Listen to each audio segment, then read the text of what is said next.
अभिवादये अहमस्मि गवीश द्विवेदी अत्र भवतां स्वागतम् एतस्मिन् डीडी न्यूज़ वार्ता प्रसारणे आदौ प्रमुखवार्ताः।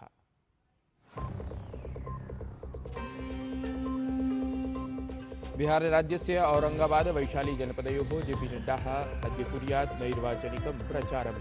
नीतीश चिराग तेजस्वी इत्येतान् समेत्य अन्ये नेतारः अपि प्रचारार्थं सर्वथा सन्ति संलग्नाः। महासंयुत्याः च वार्ताहरसम्मेलनम् अद्य भवेत्। रक्षामंत्री राजनाथ सिंहः अद्य दिल्ल्यां नौसेना कमांडर्स कॉन्फ्रेंस इत्याख्यं सम्मेलनं संबोधयेत्। अनन्तरं च जैसलमेर प्रवासम् अपि असौ कुर्यात्। आर्मी कमांडर्स कॉन्फ्रेंस इत्येतस्मिन् सम्मेलने सीमा सुरक्षायां भवेत् विचारमन्थनम्। सूर्यषष्ठी पर्व आलक्ष्य वर्धमाने यात्री सम्मर्दे रेलमन्त्रिणः विशेषदृष्टिः। अहोरात्रं प्रवर्तमानं निरीक्षणम्। दिल्ल्याम् ऐषमः यमुना नद्यां पूजार्थं सज्जीक्रियमाणाः विशेषघट्टाः।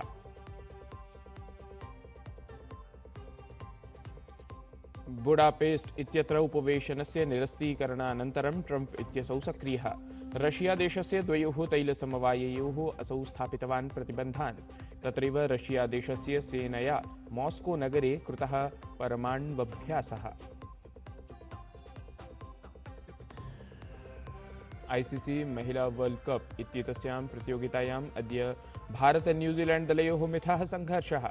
अपरत्र एडिलेड इत्यत्र एकदिवसीय क्रिकेट क्रीडा श्रृंखलागतायां द्वितीयस्पर्धायां शुभमन गिल इत्येतस्य दलस्य ऑस्ट्रेलिया दलेन सह भवेत् क्रीडासाम्मुख्यम्।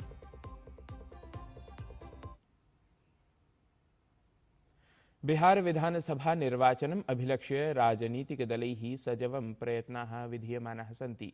एतस्मिन् क्रमे भारतीय जनता पार्टी इत्येतस्य दलस्य राष्ट्रीयाध्यक्षः जेपी नड्डा अपि बिहारराज्ये अद्य निर्वाचनप्रचारं कुर्यात्। अथ राष्ट्रीयजनतान्त्रिकमहासंयुत्यां प्रत्याशिनां समर्थने जनसभां सम्बोधयेत्। भाजपादलस्य राष्ट्रीयाध्यक्षः जेपी नड्डा अद्य वैशाली औरंगाबादस्थलयोः जनसभाद्वयं कुर्यात्। ततः परम् असौ वैशाली जनपदे पातेपुर विधानसभायां निर्वाचनप्रचारं कुर्यात्। एतेन सममेव नीतीशकुमारः, चिराग पासवानः, तेजस्वी यादवः च अथ अन्ये नेतारः अपि स्वप्रत्याशिनां निर्वाचनप्रचारे सक्रियरूपेण संलग्नाः सन्ति। बिहारराज्ये नवंबर मासस्य 6-11 च दिनाङ्कयोः निर्वाचनं संकल्पितमस्ति। निर्वाचनसमयः आगतः प्रायः, परं महासंयुत्याम् आसनावण्टनक्रमः एतावता स्पष्टः न जातः। प्रायः 12 आसनेषु नैर्वाचनिकरणः संयुतिगतः एव अस्ति। महासंयुतिः एतेषु आसनेषु सामञ्जस्यं विधातुं प्रयासरतमस्ति। एतस्मिन् क्रमे विशेषसमन्वयार्थं कांग्रेसदलीयः वरिष्ठनेता अशोक गहलोतः पटनानगरे अस्ति। तत्र च तेजस्वी यादवं सम्मिल्य असौ आसनावण्टनसम्बद्धानां समस्यानां समाधानं कुर्यात्।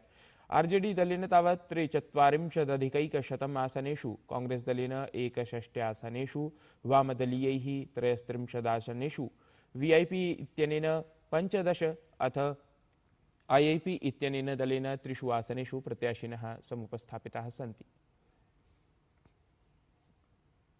तत्रैव बिहार विधानसभा निर्वाचनस्य द्वितीयान्तिमचरणात्मकनिर्वाचनाय नामाङ्कनप्रत्यावर्तनस्य अद्य अन्तिमदिनाङ्कः अस्ति।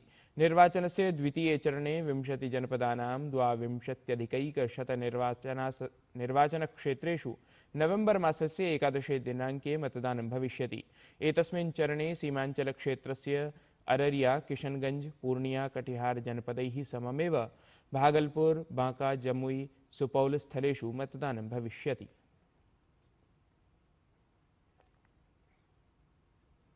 राष्ट्रपतिपदासीना द्रौपदी मुर्मुवर्या चतुर्दिनात्मिकीं यात्राम् उद्दिश्य केरलराज्यं गता अस्ति। तत्र असौ अद्य तिरुवनन्तपुरं स्थले राजभवने भारतस्य पूर्वराष्ट्रपतेः के.आर. नारायणन् वर्यस्य प्रतिमायाः अनावरणं कुर्यात्।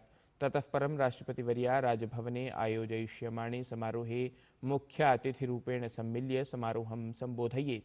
तदनन्तरं राष्ट्रपतिपदासीना द्रौपदी मुर्मुः वर्कलास्थिते शिवगिरिमठे श्रीनारायणगुरोः महासमाधिशताब्दिसमारोहस्य उद्घाटनं कुर्यात्। युगपदमेव राष्ट्रपतिवर्या तत्र पलायीस्थितस्य सेंट थॉमस कॉलेज इत्येतस्य महाविद्यालयस्य 70तमस्य वर्षपूर्तिसमारोहस्य समापनसत्रे अपि उपस्थिता भवेत्। केरल राज्यस्य निजयात्रायाः द्वितीये दिने अर्थात् गतदिने राष्ट्रपतिवर्या सबरीमाला इत्याख्ये पर्वतीये तीर्थस्थले भगवतः अय्यप्पायाः दर्शनं पूजनं च विहितवती। इतः पूर्वं राष्ट्रपतिवर्या पम्पानद्याम् अथ गणपतिमन्दिरे प्रारम्भिकम् अनुष्ठानं सम्पादितवती। अवधेयं यत् गते 5 दशकावधौ द्रौपदी मुर्मुवर्या सबरीमला मन्दिरस्य यात्रां सम्पादितवती, प्रथमा भारतीयराष्ट्रपतिः संवृत्ता। दिल्ली स्थितात् गुरुद्वारा मोतीबाग साहिब इत्येतस्मात् स्थलात् गतदिने आध्यात्मिकी गुरुचरणयात्रा समारब्धा। एतस्याः आध्यात्मिकयात्रायाः अन्तर्गतं दशमगुरोः श्री गुरुगोविन्दसिंहस्य अथ खालसा इत्येतस्य मातुः साहिब कौरवर्यायाः पवित्रपादुकाः पटना साहिबस्थितं श्रीहरमन्दिरं यावत् प्रापयिष्यन्ते। अत्रान्तरे फरीदाबाद, आगरा, बरेली इत्यादिभ्यः स्थलेभ्यः आयोजयिष्यमाणा एषा आध्यात्मिकी यात्रा नवेम्बर मासस्य प्रथमे दिनाङ्के श्रीपटना साहिब इत्यत्र सम्पन्ना भविष्यति। ध्यातव्यमिदं यत् प्रधानमन्त्री नरेन्द्र मोदी गुरुचरणयात्रया संयुज्य आशीर्वादग्रहणार्थं जनान् समाहूतवान् इति। तावत् प्रधानमन्त्री नरेन्द्र मोदी गुरुचरणयात्राम् अभिलक्ष्य केन्द्रीयमन्त्रिणा हरदीप सिंह पुरी इत्येतेन प्रकाशितम् आलेखं सामाजिके सञ्जालपटले एक्स इत्यत्र प्रकाशितवान्। प्रधानमन्त्री लिखितवान् यत् मदीया कामना अस्ति यत् गुरुचरणयात्रया सममेव श्री गुरुगोविन्दसिंहस्य अथ मातुः साहिब कौरवर्यायाः आदर्शैः अस्माकं संयोजनम् अधिकं भवेत्। यतः अपि एषा यात्रा गमिष्यति तत्रत्यान् वासिनः अहं साग्रहं निवेदयामि यत् ते पवित्रस्य जोडे साहिब इत्येतस्य दर्शनार्थम् अवश्यं प्राप्नुवन्तु। रक्षामन्त्री राजनाथ सिंहः नवदिल्ल्यां भारतीय नौसेनायाः ऐषमः द्विवार्षिकस्य सैन्याध्यक्षाणां सम्मेलनस्य द्वितीयं संस्करणं सम्बोधयेत्। एतेन सहैव रक्षामन्त्री व्यापकेषु राष्ट्रियहितेषु अथ विकसित भारत एट 2047 इत्येतस्मिन् विषये विचारान् प्रस्तुयात्। तावत् रक्षामन्त्री चीफ ऑफ डिफेंस स्टाफ इत्येतस्य अधिकारिणः अथ सेनाप्रमुखान् सम्बोधयेत्। तदनु नौसेनायाः वरिष्ठाधिकारिभिः साकं विचारविमर्शमपि असौ कुर्यात्। लेफ्टिनेंट जनरल पदात् सेवानिवृत्तेन राजशुक्लवर्येण लिखितस्य पुस्तकस्य civil military fusion as a metric of national power and comprehensive security इत्येतस्य विमोचनावसरे रक्षामन्त्री राजनाथ सिंहः सम्मिलितः अभवत्। तावत् एतस्मिन् अवसरे रक्षामन्त्री भारतस्य संवर्धमानायै सैन्यप्रबलतायै राजनयस्थिरतायै च बलं प्रदत्तवान्। एतस्मिन् अवधौ असौ कथितवान् यत् सिन्दूराभियानसमये तिसॄणां सेनानां संयुक्तप्रयासेन आतङ्किनः व्यापादिताः जाताः। तावत् रक्षामन्त्री अग्रे कथितवान् यत् भारतीयपरम्परायां शक्तेः प्रयोगः केवलं रक्षार्थं सेवार्थं च एव भवति। युद्ध सिर्फ सीमाओं पर नहीं लड़े जाते, वे हाइब्रिड और असिमेट्रिकल स्वरूप ले चुके हैं और इनके थिएटर्स ऑफ कॉन्फ्लिक्ट जमीन से लेकर आउटर स्पेस तक फैले हुए हैं। और हमारी सरकार ने फ्यूचर रेडी और रोबस्ट आर्म फोर्सेस के निर्माण के लिए कई बोल्ड और डिसाइसिव रिफॉर्म्स भी किए हैं। ऑपरेशन सिंदूर के दौरान तीनों सेनाओं के बीच असाधारण ज्वाइंटनेस और इंटीग्रेशन को देखने को हम सबको मिला है। उस ज्वाइंटनेस और इंटीग्रेशन का परिणाम क्या हुआ, यह तो पूरी दुनिया ने देखा है। ऑपरेशन सिंदूर ने पाकिस्तान को चारों खाने चित्त करने का काम किया है और वह आज भी उस दर्द से वो भूल नहीं पाया है। यह पुस्तक लेफ्टिनेंट जनरल राज शुक्ला जी की सिविल मिलिट्री फ्यूजन की अवधारणा को आज की ग्लोबल जियोपॉलिटिक्स के परिप्रेक्ष्य में भी रखती है।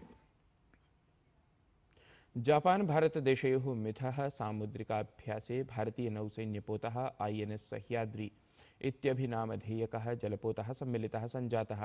तावत् जिमेक्स 25 इत्यस्य सामुद्रिकाभ्यासे INS सह्याद्री इत्येषः भागं गृहीतवान्। INS सह्याद्री इत्येतेन सममेव जापानदेशस्य मैरीटाइम सेल्फ डिफेन्स फोर्स इत्येतस्य सैन्यबलस्य पोताः असाही ओमी इत्यादयः अपि एतस्मिन् अभ्यासक्रमे सहभागं कृतवन्तः। 3 दिवसात्मकः अयं हि अभ्यासः अक्टोबर् मासस्य 18 दिनाङ्के सम्पन्नः अभवत्। उत्तराखंड राज्यस्य उत्तरकाशी जनपदे ह्यः गोवर्धन पर्वणः पावनावसरे गंगोत्रीधाम्नः कपाटः शीतकालिकसत्रार्थं पिहितः जातः।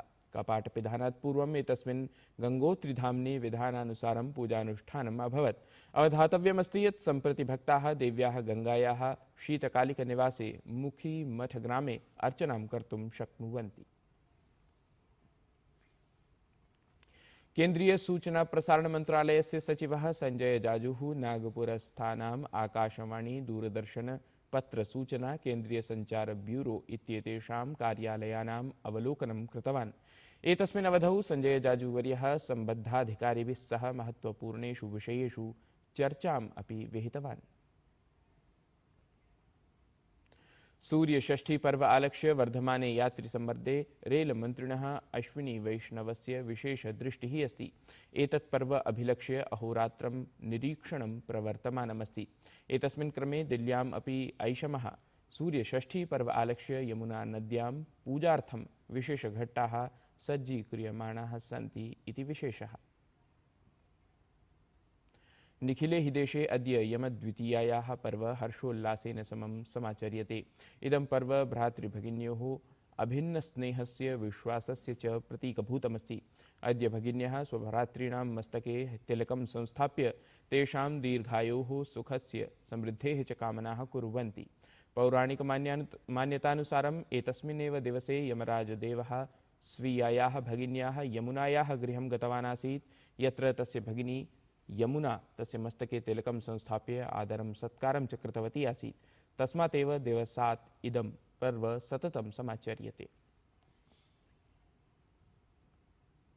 एतत् हि वार्ता संस्करणम् अधुना सम्पद्यते। अभिनवाभिः वार्ताभिः सह पुनः उपस्थास्यामः। तावन् मङ्गलं भूयात्।